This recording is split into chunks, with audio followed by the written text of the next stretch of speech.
Next is the opening remarks by Mr. Ronnie C. the chair of Hang Lung Group Limited and its subsidiary Hang Lung Properties Limited, both publicly listed in Hong Kong. The group expanded into mainland China in 1992, developing, owning, and managing world-class commercial complexes in key Tier 1 and Tier 2 cities. In 1986, Mr. Shan co-founded Morningside in Hong Kong, an investment group engaged in many businesses in the U.S., Western Europe, Southeast Asia, and mainland China. Since 2000, it has concentrated on the Wenzhou capital, TMT, in China and biotechnology globally. Mr. Chan actively involved with nonprofits, philanthropic endeavors, and educational organizations. As Chair Emeritus of the Asia Society and Chairman of its Hong Kong Center and co-founder and Chairman of the Center for Asian Philanthropy and Society, to name just a few, Mr. Shan is a fellow of the American Academy of Arts and Sciences. He serves on the governing or advisory bodies of several think tanks and universities. Ladies and gentlemen, please welcome Mr. Ronnie C. Shan for the opening remarks. Good morning. Thank you very much for the kind introduction. I want to thank Kuntapana for bringing all of us together. Thai Bev is certainly very conscientious of this. I was happy to hear what Kuntapana have said. Kuntapana has been involved with the Center for Asian Philanthropy and Societies, or CAPS, almost from our beginning, and that's a number of years ago. That tells me that he and the company of which he leads are truly very responsible members of the society in Thailand and beyond. I'm also happy that some of the other speakers, such as Tony Sulvanich and as well as Shushir Lohir, are both also very active in CAMPS activities. And I hope that many who are watching and listening right now will also likewise get to know us a little better. Well, let me just address two very simple questions. The title that is for this event is Empowering Partnership for Sustainability Virtual Forum. Well, I only have two questions. The first question is, why sustainability? And the second question is, why partnership? Well, let me first address the first one, why sustainability? The economic model of which you and I are enjoying today in the past many decades have been with us for a long time. And ever since the fall of the Soviet Union around 1990, the whole world have been moving in this direction, even in some country who don't have a name of being involved, and yet they have become some of the biggest players in the economic model that is, shall I say, running the world today. Well, after many decades, of course, it predates the fall of the Soviet Union in the Western world and in other parts of the world. And so the economic model that we've been all enjoying and benefiting therefrom, I may say, don't be surprised by what I'm going to say next.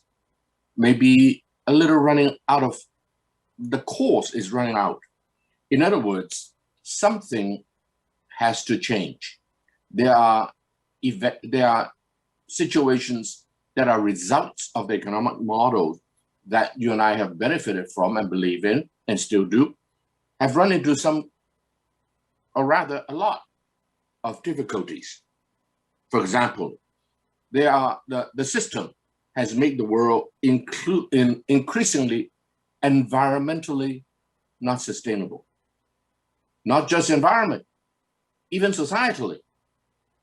Many areas of the existing system has proven itself to be unsustainable for the society. And even corporately, as corporate titans, many of you are here with us today, even corporately, our own survival, our own future may not be as sustainable as once upon a time was. I have a friend who's from the ASEAN countries, from Malaysia, of Indian origin, Chandra Naik. And he wrote a book a couple of years ago called Consumptionomics. Basically, it says that if ASEAN or Asia, including China, were to follow the economic model of the West, in particular of the United States, then the globe is no longer sustainable. There's not enough natural resources to go around. And so environmentally, it is not a sustainable situation. I always consider my generation to be the luckiest, and I'm now over 70. And my generation that grew up after World War II, we had blue skies, clean water, a lot of natural resources, and even in the society and the economy, not much debt after the Second World War debts were paid off. And the economy was growing very fast. So my generation was really a very fortunate generation. Once upon a time, I told my son almost a decade ago, I said, son, I really do not admire you. He's now 38, so he was in his late 20s when I told him this.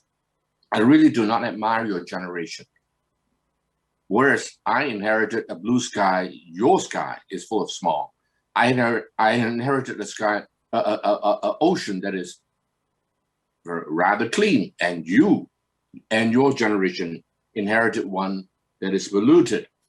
I have enjoyed the natural resources of the world, but your generation will have many resources depleted by my generation, and so on and so forth. I grew up in a time when there's plenty of economic opportunities.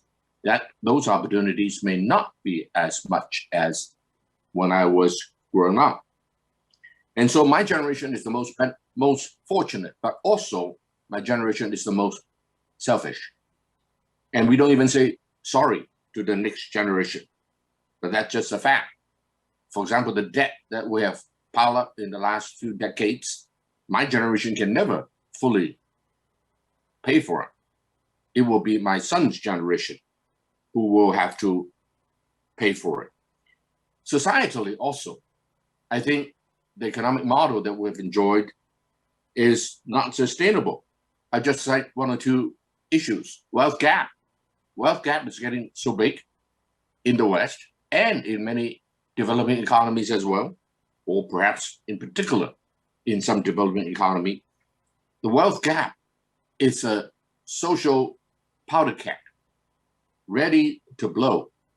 So is that something that we can turn a blind eye to? The society also, everywhere, is divided by many, many things, by race, by religion, which are ancient, by wealth differential, and many, many other divisive things that are morally related that, in my opinion, are also make the society not sustainable.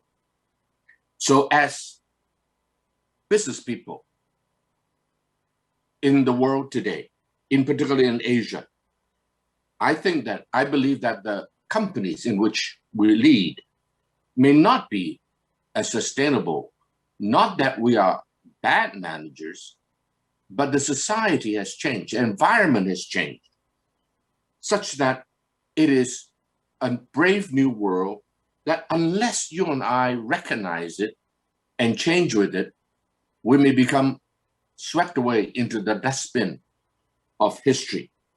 Today, there's no choice.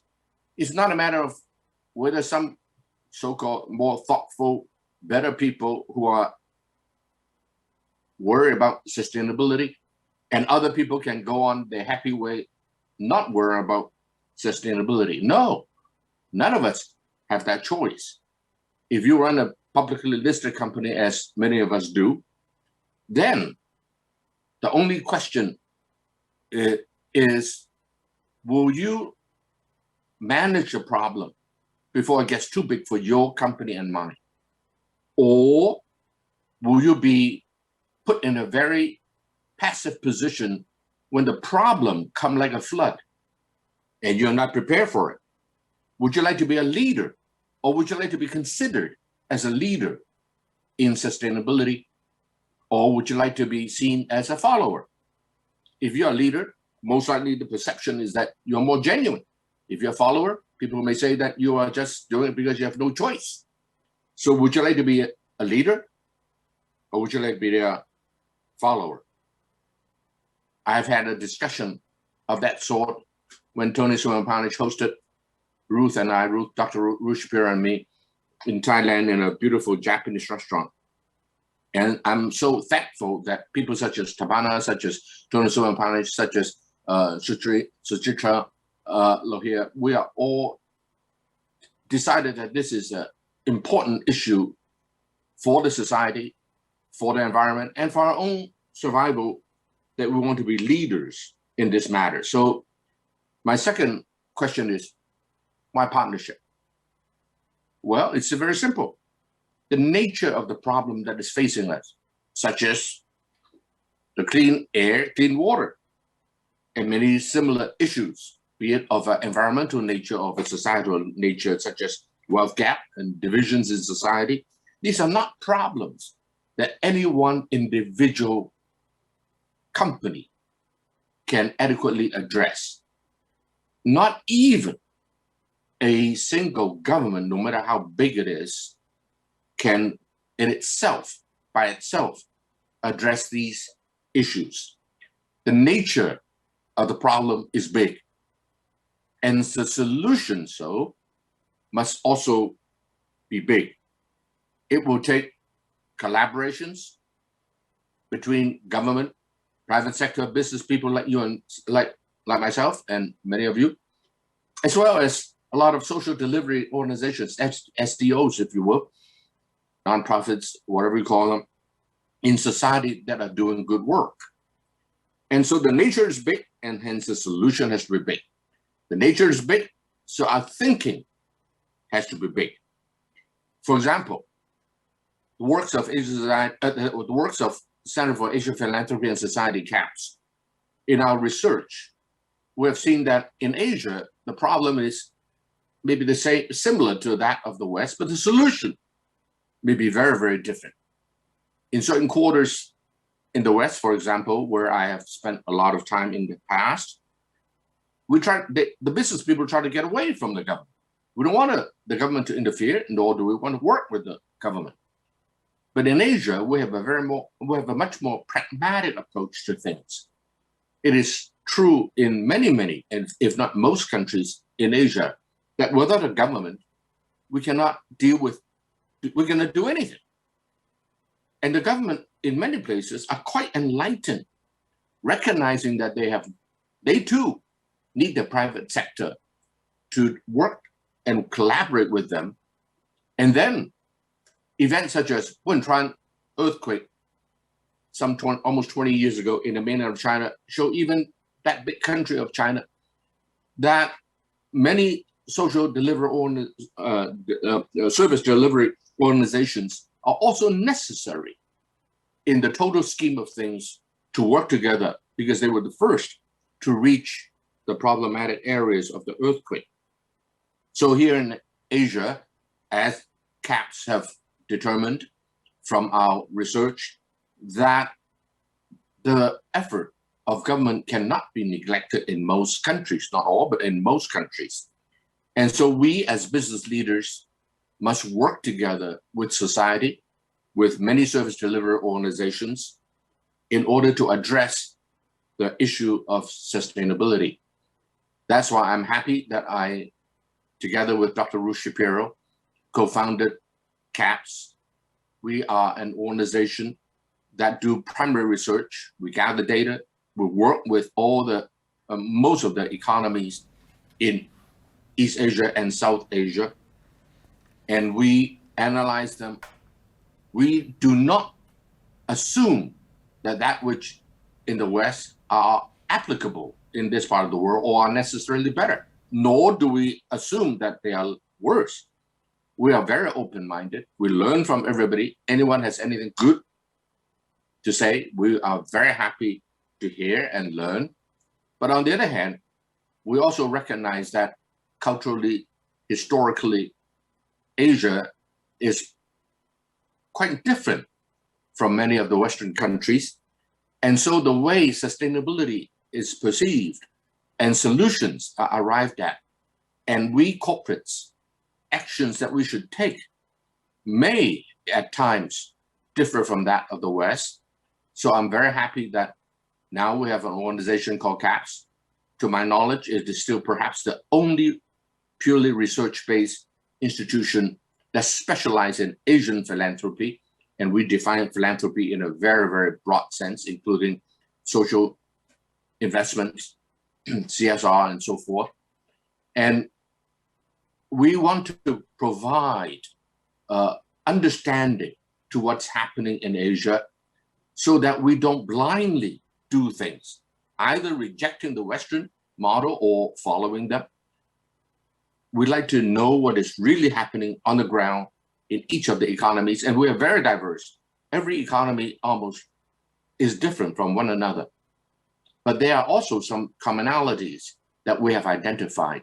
So I'm delighted that Dr. Ruth Shapiro will be making some presentation from our primary research to tell us what the situation in this regard is in Asia and where are some of the solutions. We don't have all the solutions, but we are doing our best to identify as much solutions as possible. So I want to thank again Tapana and Tony Suampanich and Lohia and so forth that supports us. We are doing, I believe, good work. I'm of course biased, but nobody else seems to be doing what we are doing. So we welcome all of you to get to know what CAPS does. Just give Dr. Ruth Shapiro or myself an email and we'll be happy to discuss. So again, Tapana, thank you for organizing this event. I'm sure that it will be a success. It will be a contribution to Asian corporates, including many in Thailand, who will be able to, hopefully through this effort, do an even better job in the matter of sustainability and in partnering with government and private sector, both in the business world as well as in the service delivery organizations. Thank you.